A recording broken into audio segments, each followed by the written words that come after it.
Oi pessoas, meu nome é Vitória e você está no canal A Teoria das Laranjas e hoje eu vim falar com vocês sobre uma leitura que eu finalizei esses dias e esse livro é A Longa Viagem a um Pequeno Planeta Hostil, da Beck Chambers. E a história desse livro é engraçada porque eu me lembro quando esse livro foi lançado pela Dark Side e eu fui uma das pessoas que ficou encantada por esse livro por causa da edição perfeita da Dark Side. Hoje em dia a Dark Side não exerce mais essa influência sobre mim, porque eu prezo muito mais tradução e conteúdo ao invés de edições de luxo, apesar de que vamos combinar, né? Muito linda essa edição. Mas enfim, meu estilo mudou, né? Meu estilo literário. Eu não tenho lido muito histórias mais jovens, né? Com tramas mais adolescentes, e eu achava que esse livro aqui era exatamente isso. Se trata de uma ficção científica jovem, né, com personagens ali nos seus 6 a 7 anos, vivendo seus dramas adolescentes. Bom, gente, estava completamente enganada. Esse livro aqui me foi emprestado pelo meu dentista, a gente tem trocado algumas leituras já faz alguns meses, e ele disse que eu poderia gostar desse livro, que se tratava de uma ficção científica que a gente ia ter diversas espécies ali se relacionando, né, que tinha toda a questão do social mesmo, do preconceito racial, etc. Falei, tá, pode ser legal. Mas ainda estava achando, né, que era uma história adolescente, que talvez eu não fosse curtir tanto. Estava completamente enganada, é uma ficção científica adulta que a gente tem aqui, com personagens muito bem desenvolvidos. A gente tem até esse título aqui, né, A Longa Viagem a um Pequeno Planeta Hostil. Aí soa como se o ápice da história, todo o enredo fosse se desenrolar, né, a partir dessa viagem, né, a esse planeta hostil.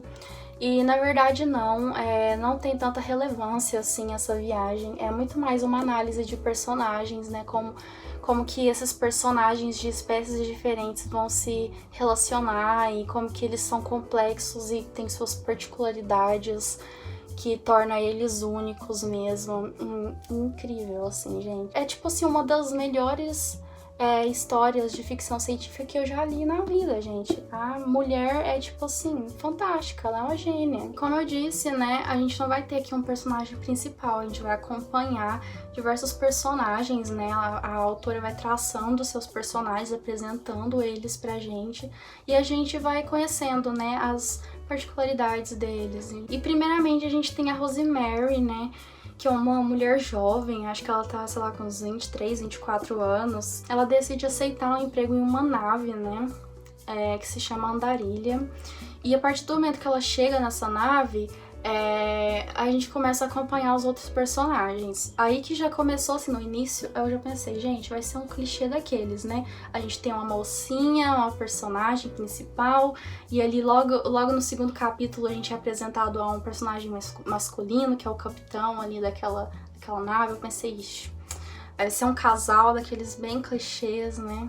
Estava totalmente enganada, gente. Mas enfim, aí a gente vai conhecendo, a partir do momento que ela entra na nave, a gente vai conhecer os outros personagens. A gente vai ter ali o Ashby, né, que é o capitão da nave, que também é humano, né, assim como a Rosemary. E acho legal falar que o trabalho deles ali naquela nave, né, que se chama Andarilha, como eu disse, é abrir passagens, né, através de buracos de minhoca, de modo a encurtar viagens, né, entre um ponto e outro. E enfim, a gente tem vários personagens centrais, né, como eu disse. A gente vai ter então a navegadora deles, né, que é a C6, que ela é meio reptiliana, assim, na verdade ela é bem reptiliana, né. Ela é de uma espécie, né, diferente. E a gente tem também a Kizzy e o Jenkins, que também são humanos, e eles são, tipo, os mais engraçados de todo o livro, assim. E eles cuidam mais da parte tecnológica e mecânica da nave. A Kizzy, ela é mecânica, né?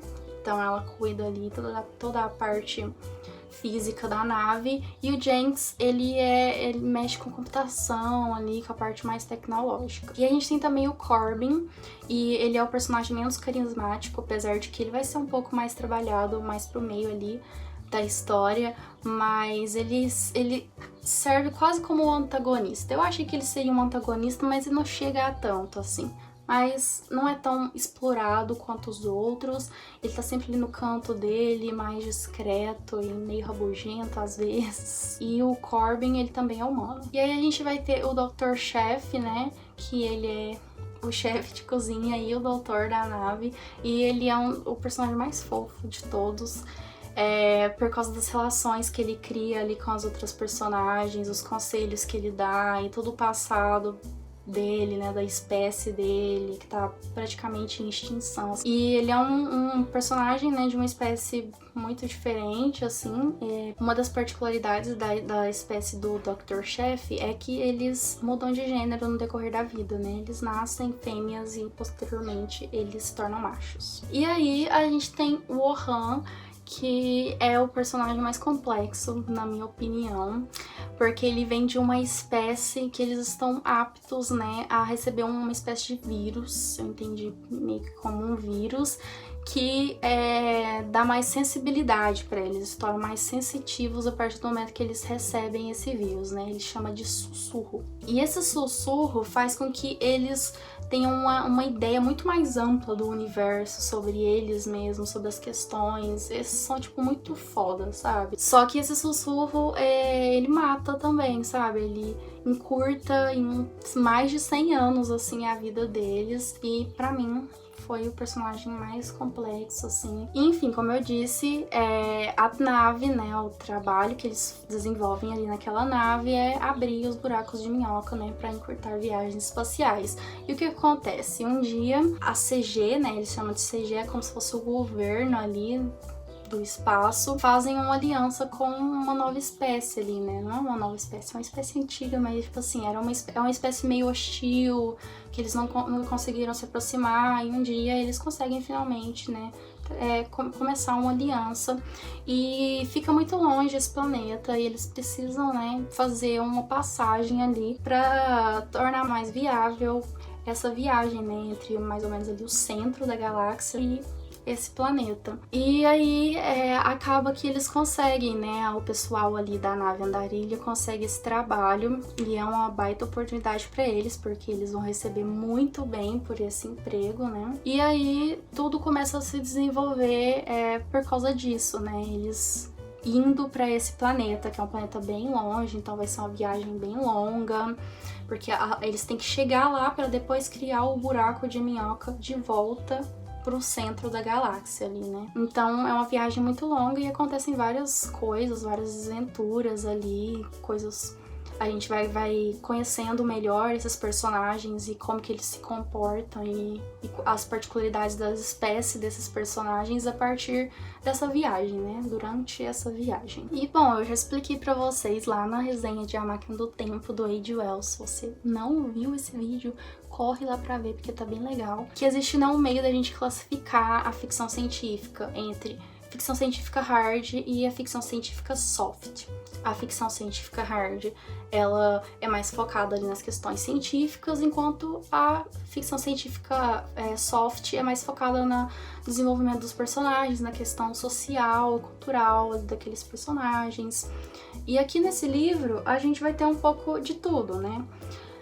A gente vai ter um pouco da ficção científica soft, porque é muito bem trabalhado a questão dos personagens e das raças que são apresentadas aqui pra gente. E vão ter algumas coisas aqui, né, que vão fazer a gente refletir a respeito do que é um ser vivo, talvez. Eu não mencionei, mas aqui nesse livro, dentro da nave Andarilha, né, a gente tem uma inteligência artificial que se chama Lovey, né, e essa inteligência artificial, ela tem consciência, sabe?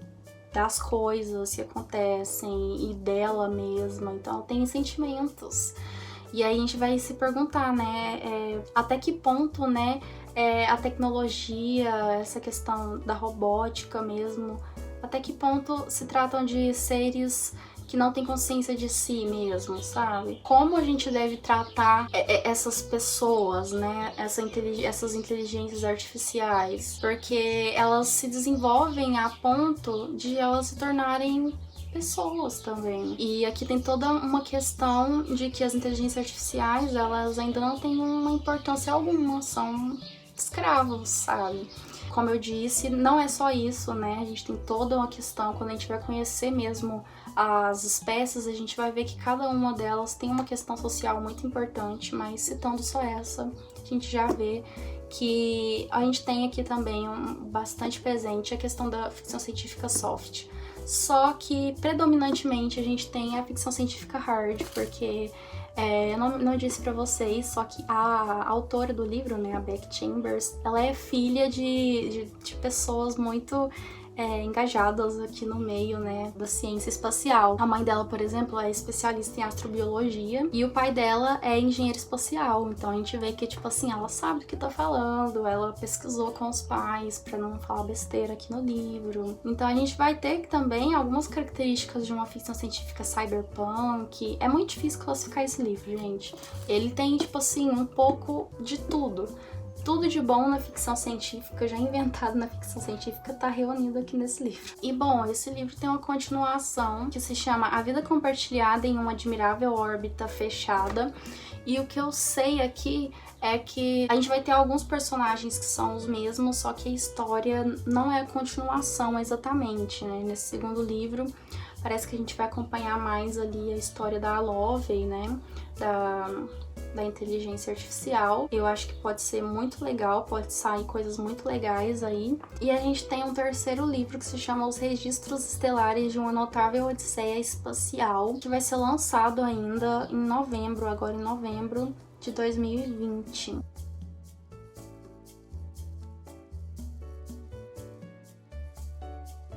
E enfim, gente, eu quero também dizer que essa não é uma leitura fácil, assim. Não é uma coisa que você vai conseguir pegar e ler aí em 2, 3 dias, sabe? Ainda mais porque essa diagramação aqui do livro da Dark Side não ajuda nem um pouco, gente. Eu levava 1 hora pra ler 20 páginas desse livro. Mas é porque a autora, ela vai...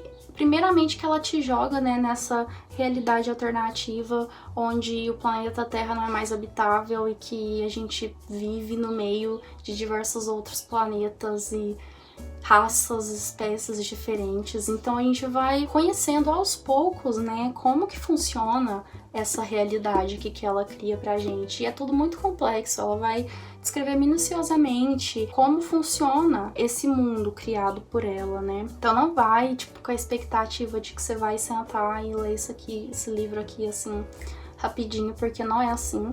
Mas, gente, isso não é um ponto negativo de maneira alguma, sabe? Eu me senti órfã quando eu acabei de ler esse livro. Então, gente, eu deixo minha dica pra vocês dessa história incrível. Eu tô louca pra iniciar o segundo volume, mesmo que não sejam, né, os mesmos personagens. Foi realmente uma excelente leitura e super recomendado. Eu acho que vocês têm que ler.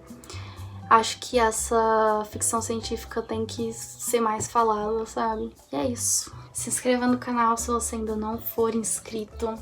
Não esquece de deixar seu like, seu comentário, caso você tenha se interessado, né, por esse livro. Comente aí se você já leu, se você ficou com vontade de ler agora. Um beijo e até mais.